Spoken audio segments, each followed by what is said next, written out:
ನಿಮಗೂ ಕೂಡ ಗೊತ್ತು, ಇಂಡಸ್ಟ್ರಿಯಲ್ಲಿ ಒಂದು ಸೆನ್ಸೇಷನಲ್ ವಿಚಾರ ಇದೆ, ಮೀಟು. ಒಂದಷ್ಟು ಜನ ಕೇರಳ ಮಾದರಿ ಕಮಿಟಿ ಕೇಳ್ತಿದ್ದಾರೆ, ಒಂದಷ್ಟು ಜನ ಬೇಡ ಅಂತಿದ್ದಾರೆ. ಮೀಟು ಬದಲು ಪಾಶ್ ಕಮಿಟಿಯನ್ನ ತನ್ನಿ ಅಂತ ಮಹಿಳಾ ಆಯೋಗ ಕೂಡ. ಇದ್ರ ಬಗ್ಗೆ ನೀವೇನ್ ಹೇಳ್ತೀರಾ? ಈ ತರದ ಅನುಭವ ಯಾವತ್ತಾದ್ರೂ ಚೈತ್ರಾಚಾರ್ಯ ಅವ್ರ ಗಮನಕ್ಕೆ ಬಂದಿದ್ಯಾ, ಅಥವಾ ಅವ್ರಿಗೆ ಏನಾದ್ರೂ ಆ ತರದ ಕೆಟ್ಟ ಅನುಭವ ಏನಾದ್ರು ಆಗಿದೆಯಾ?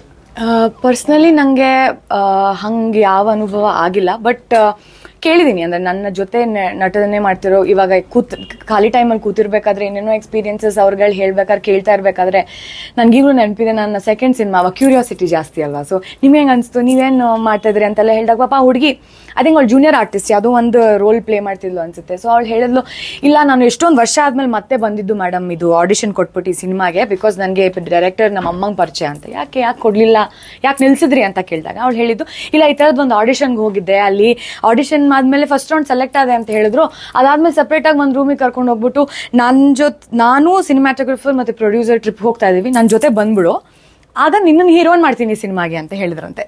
ಸೊ ಅವಳಿಗೆ ಭಯ, ಏನ್ ಮಾಡ್ಬೇಕು ಗೊತ್ತಾಗದೆ ಅವತ್ತು ಹೋದವಳು ಮತ್ತೆ ಏನೋ ಅವಳು ಸ್ಟಡೀಸ್ ಕಂಟಿನ್ಯೂ ಮಾಡಿದ್ಲು, ಮತ್ತೆ ವಾಪಸ್ ಬರಲಿಲ್ಲ. ಬಿಕಾಸ್ ಆ ಇಂಟ್ರೆಸ್ಟ್ ಒಂದು ಕಮ್ಮಿ ಆಯಿತು, ಅದು ಭಯ ಶುರುವಾಯಿತು. ಏನು ಮಾಡಬೇಕು, ಯಾರ ಹತ್ರ ಹೇಳ್ಕೋಬೇಕು ಅಂತ ಮೋಸ್ಟ್ಲಿ ಗೊತ್ತಾಗಿರಲ್ಲ ಹೆಣ್ಮಗುಗೆ. ಇಲ್ಲ ಧೈರ್ಯವಾಗಿ ಮಾತಾಡೋಕೆ ಗೊತ್ತಿಲ್ಲದೆ ಇರ್ಬೋದು, ಇಲ್ಲ ಮಾತಾಡಿದ್ರೆ ಏನಾಗುತ್ತೋ ಅನ್ನೋ ಒಂದು ಭಯ ಇರ್ಬೋದು. ಸೊ ಏನೇ ಕಾರಣ ಇರ್ಬೋದು, ಆ ಹುಡುಗಿ ಲಾಸ್ ಆಗಿದೆ ಏನಂದ್ರೆ ಅವಳು ಅಷ್ಟು ವರ್ಷಗಳ ಕಾಲ ಅವಳ ಕನಸನ್ನ ಅವಳು ನನ್ಸ್ ಮಾಡ್ಕೊಳ್ಳೋಕ್ಕೆ ಟ್ರೈ ಮಾಡಲಿಲ್ಲ ಅನ್ನೋದು. ಸೊ ಇದನ್ನ ಕೇಳಿದಾಗ ಯಾರಿಗಾದ್ರೂ ಏನನ್ಸುತ್ತೆ, ಸೊ ಇದಕ್ಕೆ ಯಾರಾದ್ರೂ ಸಪೋರ್ಟ್ ಇದ್ದಿದ್ರೆ ಚೆನ್ನಾಗಿರೋದು ಅನ್ಸುತ್ತೆ, ಇಲ್ಲ ಅವಳಿಗೆ ವಾಯ್ಸ್ ಇದ್ದಿದ್ರೆ ಚೆನ್ನಾಗಿರೋದು ಅಂತ ಅನ್ಸುತ್ತೆ ಅಲ್ವಾ. ಸೊ ಆ ಒಂದು ವಾಯ್ಸ್ ಬೇಕು, ಅದು ಇರ್ರೆಸ್ಪೆಕ್ಟಿವ್ ಆಫ್ ಎನಿ ಪ್ರೊಫೆಷನ್. ಇದು ನಿಮ್ಮ ಪ್ರೊಫೆಷನ್ ಆಗಿದ್ರು, ಆಫೀಸಲ್ಲಿ ಆಗಿದ್ರು ನಿಮಗೆ ಅಂತ ಒಂದು HR ಇರ್ತಾರಲ್ವಾ. ಏನೇ ಒಂದು ಹುಡುಗಂಗಾಗ್ಲಿ ಹುಡುಗಿಗಾಗ್ಲಿ ಯಾವುದೇ ಥರದ ಇನ್ಈಕ್ವಾಲಿಟಿ ನಿಮ್ಮ ಪ್ರೊಫೆಷನಲ್ ಆದರೆ, ಇಲ್ಲ ನಿಮ್ಗೆ ಏನಾದರೂ ಒಂದು ದೌರ್ಜನ್ಯ ಆಗ್ತಾ ಇದ್ರೆ, ಇಲ್ಲ ನಿಮ್ಮ ಹೈಯರ್ ಅಥಾರಿಟೀಸ್ ನಿಮ್ಗೆ ಏನಾದರೂ ಟ್ರಬಲ್ ಮಾಡ್ತಾ ಇದ್ರೆ, ಅದನ್ನ ಹೇಳ್ಕೊಳ್ಳೋಕ್ಕೆ ತೋಡ್ಕೊಳ್ಳೋಕ್ಕೆ ಒಬ್ಬರು ವ್ಯಕ್ತಿನ ಅವರೇ ಪ್ರೊಫೆಷನಲ್ ಆಗಿ ಸಂಬಳ ಇಡ್ತಾರೆ. ಸೊ ಆ ಒಂದು ಸಿಸ್ಟಮ್, ನಮ್ಗೆ ಯಾರಿಗೂ ಕಾರ್ಪೊರೇಟ್ ಸಿಸ್ಟಮ್ ಆಫ್ ವರ್ಕಿಂಗ್ ಬೇಡ, ಅದಕ್ಕಾಗೇನೆ ನಾವೆಲ್ಲ ಕಲಾವಿದರಾಗಿರೋದು. ಬಟ್ ಹಾಗಂತ ಅದರಲ್ಲಿ ಒಂದು ನಿಯಮ ನೀತಿ ಇರಬಾರ್ದು ಅಂತ ಅಲ್ಲ. ಸೊ ಆ ನೀತಿ ಬರಲಿ ಅನ್ನೋದಕ್ಕೋಸ್ಕರ ಈ ಒಂದು ಕಮಿಟಿ.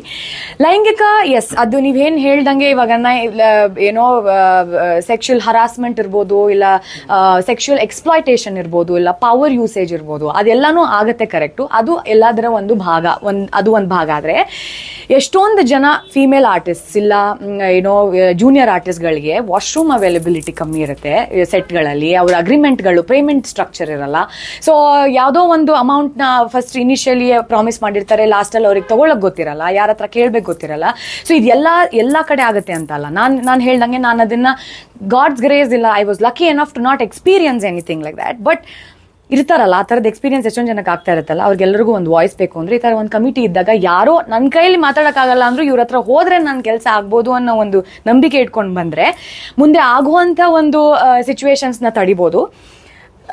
ಟಚ್ ವುಡ್ ನಂಗೆ ಆಗದೆ ಇರ್ಬೋದು ಮುಂದೆ, ಬಟ್ ಆದರೆ ನನಗೆ ಇಲ್ಲಿ ಹೋದ್ರೆ ನನಗೆ ಒಂದು ನ್ಯಾಯ ಸಿಗುತ್ತೆ ಅನ್ನೋ ಒಂದು ಕಾನ್ಫಿಡೆನ್ಸ್ ಸಿಗ್ಬೋದೇನೋ. ಸೊ ಹಾಗಾಗಿ ಈ ಥರದ್ದು ಒಂದು ಸಿಸ್ಟಮು ಯಾವುದೇ ಭಾಷೆ ಆಗಲಿ, ಯಾವುದೇ ಲ್ಯಾಂಗ್ವೇಜ್ ಲ್ಯಾಂಡ್ ಆಗಲಿ ಎಲ್ಲ ಕಡೆ ಇರಬೇಕು. ಆ್ಯಂಡ್ ನಮ್ಮಲ್ಲಿ ಮೋಸ್ಟ್ಲಿ ನೆಸೆಸಿಟಿ ಇರಲಿಲ್ವೇನೋ, ಈಗ ಎಲ್ಲ ಹೆಣ್ಮಕ್ಳು ಬೇರೆ ಕಡೆನೂ ಇದು ಆಗ್ತಿರೋದ್ರಿಂದ ನಮ್ಮಲ್ಲೂ ಇದ್ರೆ ಚಂದ ಅನ್ನೋದು ಒಂದು ಏನೋ ಎಲ್ರಿಗೂ ಆ ಒಂದು ಇಂಟ್ರೆಸ್ಟ್ ಇದೆ. ಆ ಒಂದು ನಿಟ್ಟಲ್ಲಿ ನಾವು ನಡೆದ್ರೆ ಮುಂದಿನ ಪೀಳಿಗೆಯಲ್ಲಿ ಯಾರಾದ್ರೂ ಬರೋ ಆರ್ಟಿಸ್ಟ್ಗಳಿಗೆ ಹೆಲ್ಪ್ ಆಗ್ಬೋದು ಅನ್ನೋ ಒಂದು ಏನೋ ಐ ಥಿಂಕ್ ಆ ಒಂದು ಗುಡ್ ವಿಲ್ ಇದೆ. ಸೊ ಅದಾಗ್ಲಿ ಅದಕ್ಕೆ ಏನಾದ್ರೂ ನಡೆದ್ರು I think I will have my support for it. ಇಂಡಸ್ಟ್ರಿಯಲ್ಲಿ ದೌರ್ಜನ್ಯನೇ ಇಲ್ಲ ಅನ್ನುವಂಥ ವಿಚಾರಗಳನ್ನು ಕೂಡ ಒಂದಷ್ಟು ಜನ ಮಾತಾಡ್ತಿದ್ದಾರೆ ನಮ್ಮ ಚಿತ್ರರಂಗದಲ್ಲಿ, ಎಸ್ಪೆಷಲಿ ಕನ್ನಡ. ಹೌದಾ? ಅದು ನಾನು ಯಾರು ಮಾತಾಡಿದ್ರು ಕೇಳಲಿಲ್ಲ, ಬಟ್ ಅದು ಸುಳ್ಳಲ್ಲ. ಅಂದ್ರೆ ಜಗತ್ತಲ್ಲಿ ಕಳ್ತನನೇ ಇಲ್ಲ, ಕೊಲೆನೇ ಇಲ್ಲ, ಕ್ರೈಮೇ ಇಲ್ಲ ಅನ್ನಂಗೆ ಅದು ಅಲ್ವಾ.